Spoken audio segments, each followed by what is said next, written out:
ஒரு பெண்மணி இருந்தாங்க, ஹன்சா. நல்ல கவிதை எழுதக்கூடிய பெண்மணி, அரபிலேயே கவிதையெல்லாம் படிப்பாங்க. இந்த பெண் இஸ்லாத்துக்கு வர்றதுக்கு முன்னால இந்த பெண்ணுடைய நிலைமை என்ன அப்படின்னு சொன்னா, ஒரு சகோதரர் இறந்து போயிடுவார், ஹன்சாவுடைய சகோதரர். இப்ப சகோதரரின் அந்த பிரிவு தாங்க முடியாமல் ஹன்சா அவர் அழுத அழுகை அந்த ஊரையே புரட்டி போடக்கூடிய அளவுக்கு, ஒரு பெண் இப்படியும் அழுவாளா என்று எல்லோரையும் தர்ம சங்கடமாக்கி விடுகிற அளவிற்கு அந்த பெண் அழுத அழுகை.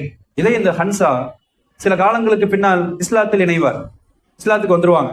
இஸ்லாத்துக்கு வந்ததுக்கு அப்புறம் ஒரு போர், காதிசியான்னு ஒரு போர். காதிசியா போர்ல 4 ஆண் மக்கள், அந்த பெண் ஹன்சாவும் 4 ஆண் மக்களையும் போர்க்களத்திற்கு கவிதை படித்து வீரமேற்றி அனுப்புவார். நீங்க போய் ஜிஹாதுல கலந்துக்கணும், அல்லாஹ்வுடைய பாதையில ஷஹீதாகணும் அப்படின்னு சொல்லிட்டு. இப்ப அல்லாஹ்வினுடைய முடிவு 4 ஆண் மக்களும் ஷஹீதாகி போவார்கள் அந்த போர்க்களத்துல. காதிசியா போர்ல 4 பேருமே ஷஹீதாயிருவாங்க. பொதுவா ஒரு ஆண் குழந்தை இழப்புங்கிறது எவ்வளவு மன பாரமா இருக்கும். ஒரு குழந்தை இறந்துட்டாலே மிகப்பெரிய துக்கம், பெரும் துயரமா இருக்கும். ஆனால் 4 ஆண் குழந்தைகள், இருக்கிற எல்லா ஆண் குழந்தைகளையும் இழந்திருக்கிறார்கள் அந்த பெண்மணி ஹன்சா. இப்ப அவருடைய நிலைமை வரலாறு எழுதுறாங்க. இன்னாலில்லா அந்த வார்த்தை கூட அந்த பெண்ணின் வாயில் இருந்து வராமல் அவர்கள் சொன்ன வார்த்தை என்ன தெரியுமா? அல்ஹம்துலில்லாஹி ஃபல்லலனி பி கத்லிஹிம்.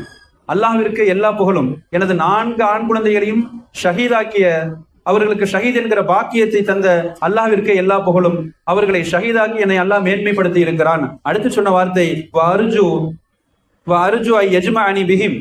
நாளை மறுமையில் அல்லாஹ் என்னை என் 4 குழந்தைகளோடு அல்லாஹ் ஒன்று சேர்த்து முஸ்தகரி ரஹ்மதிஹிம், தனது சுவனத்தின் கீழ், தனது அருளின் கீழ் ஒன்று சேர்ப்பான் என்று ஆதரவு வைக்கிறேன் என்று அந்த பெண்மணி. இப்ப இஸ்லாத்திற்கு முன்னால் சகோதரனுடைய இறப்பிற்கு ஊர் புரண்டு போற அளவுக்கு அழுத பெண்மணி, இஸ்லாத்தில் இணைந்ததற்கு பின்னால் ஈமானிய உணர்வு, சுவனத்தினுடைய ஆவல், துன்பங்களை சகித்துக் கொள்கிற ஒரு தன்மை. கண்ணிமிக்கவர்களே, இது போன்ற தியாகம் பெண்களிடத்திலேயும் வர வேண்டும்.